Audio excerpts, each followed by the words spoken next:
My name's Trevor Slattery. What are you? Welcome to Watch Mojo, and today we're counting down our picks for the MCU performances that left a lot to be desired. We're not saying any of these actors are bad at their job, but rather that their talents have been better served elsewhere. I slipped. Right, you slipped as a result of me punching you in the face. I was already slipping when you happened to punch me in the face. The two events are not related. Number 15, Natalie Portman, Thor franchise. Well, I know very well who you are. Jane Foster. You told your dad about me?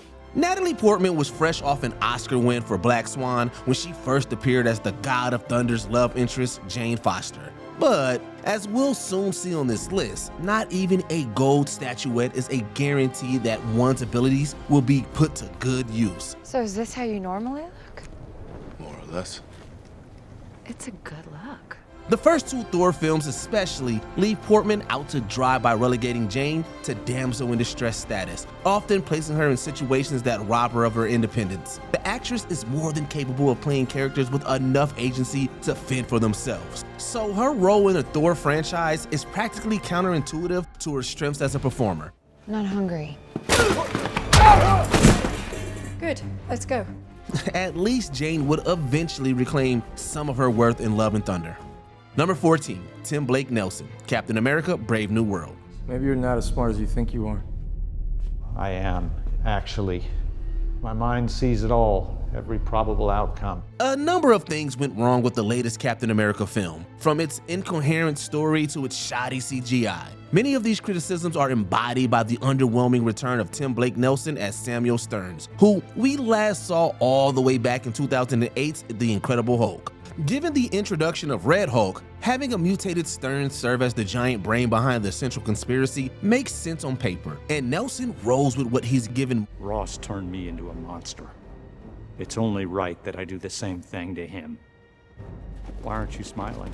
But the lackluster effects that aid in his grotesque appearance makes him less of a cunning mastermind and more of a laughable Easter egg. Considering his long hiatus between appearances and poorly defined motivation, this is one character we wish had remained in Phase 1. You're a fascinating problem, but soon you'll be off the board, so you don't surprise me again.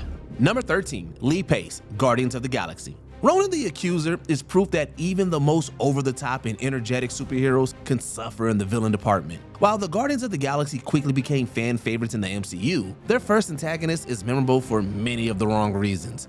You Xandarians and your culture are a disease. You will never rule Xandar. No. I will cure it! Rather than the terrifying conqueror he's supposed to be, Lee's Pace's take on Ronan makes him look more like a whiny lackey. His constantly switching loyalties could have made him a complex character worth exploring, but Pace's over-reliance on cheesy melodrama brings the movie's sense of adventure to a grinding halt. I will unfurl 1,000 years of Kree justice on Xandar and burn it to its core. Then Thanos, I'm coming for you. With bigger threats like Thanos on the horizon, it's possible that Ronan was meant to be one-dimensional on purpose, but Pace does little to make him a villain truly worth appreciating. I only ask that you take this matter seriously. The only matter I do not take seriously, boy, is you. Number 12, Terrence Howard, Iron Man. That's the coolest thing I've ever seen. Not bad, huh? James Rhodey Rhodes is a beloved fixture of the MCU, but he may not have been so had Don Cheadle not assumed the role in Iron Man 2. The original Rhodey, as played by Terrence Howard, simply lacks the confidence and resolve required to keep a friend as unpredictable as Tony Stark in check. Moreover, Howard also forgets to have fun in the role, delivering a performance that's far too serious to be in step with the movie's rebellious tone. No, see, this isn't a game. You do not send civilian equipment into my active war zone. You understand that? It's not a piece of equipment. I'm in it. It's a shoot. It's me! In other words, this is not a Rhodey that could convincingly don the War Machine suit and match Robert Downey Jr.'s charisma beat for beat. We were thankfully spared from such a scenario, but it's not exactly enjoyable to consider another appearance from Howard. Next time, baby. Number 11, Emilia Clarke, Secret Invasion. Unless you have an army crammed in the back of that car, I advise you to go back the way you came. As the embodiment of Daenerys Targaryen, Emilia Clarke has convinced more than enough Game of Thrones fans of her flair for playing characters with incomparable power. Secret Invasion tries to offer her the same opportunity as Skrull Rebellion Gia, but the show's confounding 6 episodes often downplay the best parts of her character. Thanks for coming to see me. You don't see me because I'm not here. Despite her relationships to Ben Mendelsohn's Talos and main antagonist Gravik, Clarke isn't exactly able to wring much dramatic tension out of Gia's intricate morals. In fact, her performance is often at war with Secret Invasion's chaotic writing, as she isn't really given much to chew on until it's far too late.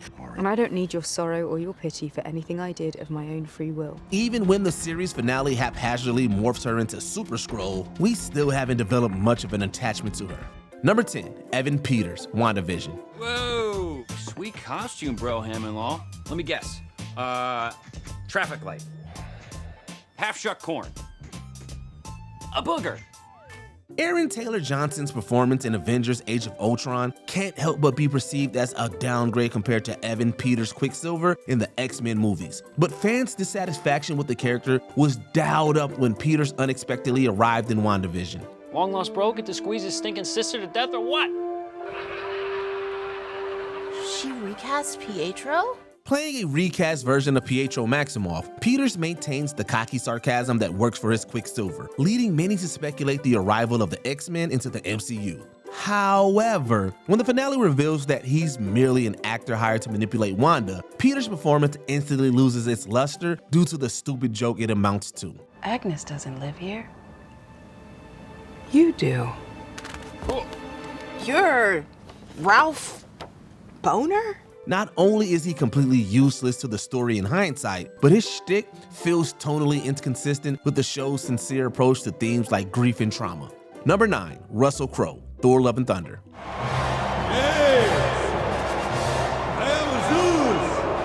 As he proves in The Nice Guys, Russell Crowe is a surprisingly gifted comedic actor, at least when he's given excellent material. That's not exactly what Thor: Love and Thunder provides for anyone involved, though Crowe arguably draws the shortest stick in his oddly calibrated version of Zeus. The Oscar winner reportedly convinced director Taika Waititi to let him use a Greek accent rather than an intended British one, but it may not have been worth the effort. No, I can't hear you.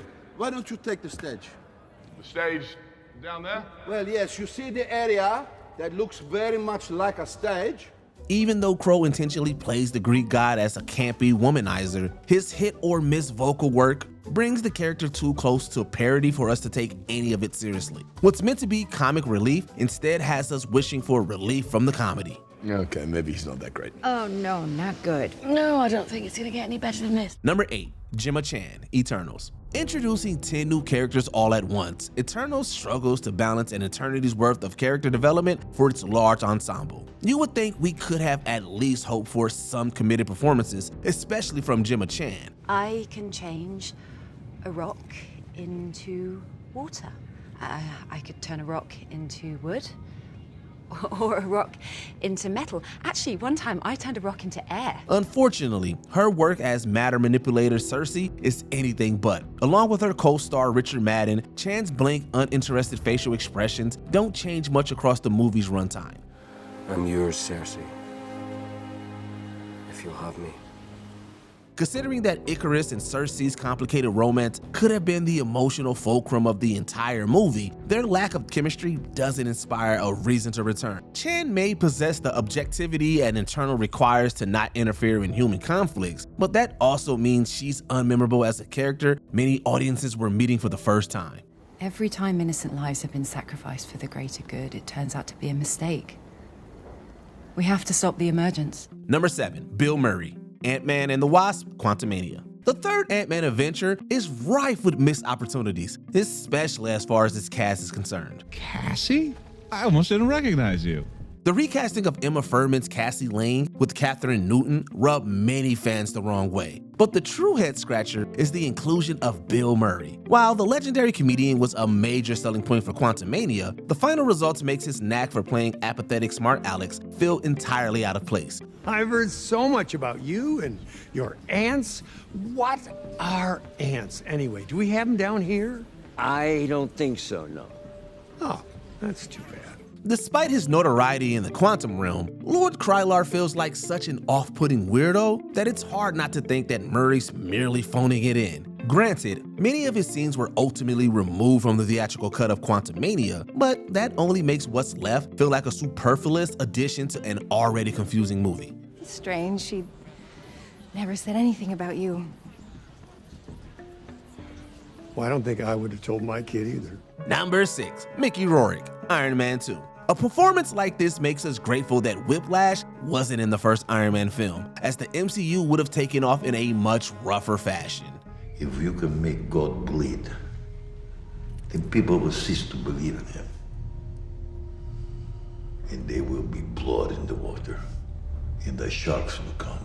Following his Oscar-nominated comeback in The Wrestler, Mickey Rourke embraced his second chance by portraying scientist Ivan Vanko. And let's just say this performance didn't have the same level of gravitas. I want my bird. A bird? You want a bird? I want my bird. I can get you a bird and get you 10 birds. I want my bird. Between his cartoonish accent and Vanko's strange affinity for his pet bird, Rourke is neither formidable nor well-rounded enough to make Whiplash a solid enough villain. It's a frustrating waste of a character with a potentially interesting relationship to Tony Stark, as Rourke ends his time in the movie as merely a set piece in the movie's action. A sophomore slump if ever there was one. You lose.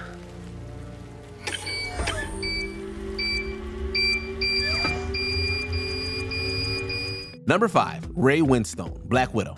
You're nothing. You have nothing. There are 50 people on this planet. Oh, stop it. Don't tell me to stop! Ray Winstone is known for a few distinct characteristics: his gruff demeanor, brooding physicality, and unmistakable British accent. The first two qualities only appear sporadically throughout Black Widow, while the third is an unintentional bug in the system. Oh, you find this amusing. But why are you smiling? In fact, it's Winstone's erratic attempt at maintaining a Russian accent that wipes away any notion of intimidation in his time as Red Room leader Dreykov. There's nothing wrong with wanting to challenge yourself, but the actor seems so determined to rely on gangster mannerisms that he's more like a Guy Ritchie character who wandered into the MCU. I gave her home. I gave her love. Put that thing in her, you do. You know, chemicals. Turn her into one of your pigs.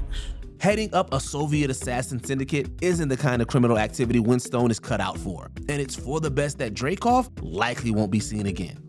Number 4, Jude Law, Captain Marvel. I used to find you amusing. Let's put an end to this! Jude Law is one of the most charismatic actors of his generation, commanding a unique ability to blur the line between hero and villain. Captain Marvel would have us to believe he's doing just that as Carol Danvers' mentor Yon-Rogg, but his performance is consistently undermined by the obviousness of his evil. You lied to me. I made you the best version of yourself. What's given can be taken away. Law's screen time with Brie Larson doesn't do much to convince us of their friendship, with the former lacking enough charm to mask his sinister intentions. Yon-Rogg is uniquely situated to counter Nick Fury's more heroic brand of mentorship, but Law is given such little room to flex his chops that he merely comes across as disinterested. That he ultimately poses no threat to the title character only makes the performance that much weaker. This is that moment. This is that moment, Beers. Turn off the light show and prove to me you can beat me without... Number 3, Ben Kingsley, Iron Man 3. Well, I wouldn't go in there for 20 minutes. This respected British actor knows a lot about playing larger-than-life figures with theatricality and nuance. So when he first shows up as Tony Stark's arch-nemesis, the Mandarin, in Iron Man 3, it's like we're witnessing Phase 2's first great villain be born. You know who I am. You don't know where I am.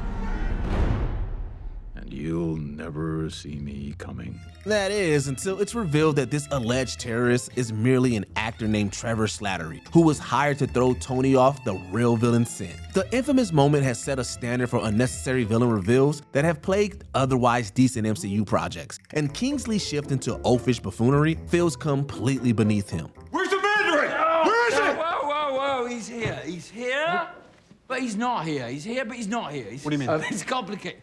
Hey, it's complicated, It right? is. It's complicated. Trevor may have some defenders, but Kingsley's subsequent appearances have served little purpose other than to remind us of how Iron Man 3 took his talent for granted. Number 2, Liv Tyler, the Incredible Hulk.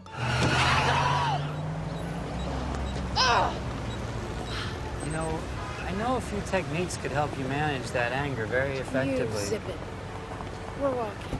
Despite not being thought of in high regard, the fact that we've seen all the major characters in the Incredible Hulk return at least once should signify a degree of memorability. Nevertheless, there's probably a good reason it's taken Liv Tyler over a decade and a half to be brought back into the fold. The part itself is admittedly thin, but Tyler's performance doesn't do much to further enhance Betty's intelligence, self-sufficiency, or her emotional attachment to Bruce Banner.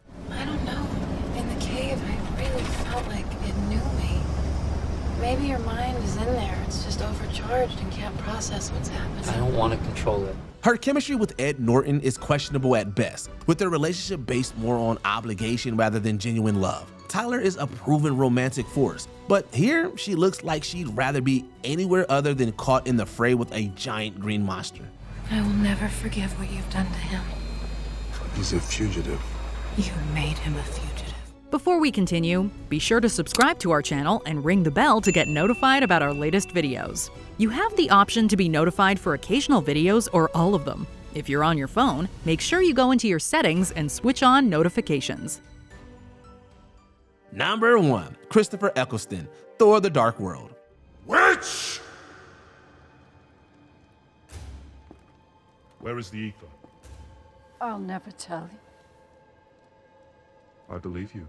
We're not sure which of Christopher Eccleston's performances as Malekith is more painful, the one we saw in Thor: The Dark World or the one he put on to get through filming it. The Doctor Who alum has been extremely critical about his experience on the film, citing the poor characterization and overuse of prosthetics as point of contention. Perhaps Eccleston recognized the wasted potential early on, as he frequently replaces magnetism with complete and utter boredom. Your universe was never meant to be. Your world and your family will be extinguished! Just as there's no rhyme or reason to Malekith's plan, there's not much holding this performance together, as it's merely a mishmash of one villain trope after another. Capping off one of the least enjoyable MCU movies, it's arguably the most forgettable performance of the entire franchise. You think you can stop this? The ether cannot be destroyed. But you can. Which MCU performance do you have a hard time sitting through? Is there one you think is unfairly criticized? Be sure to assemble down in the comments below.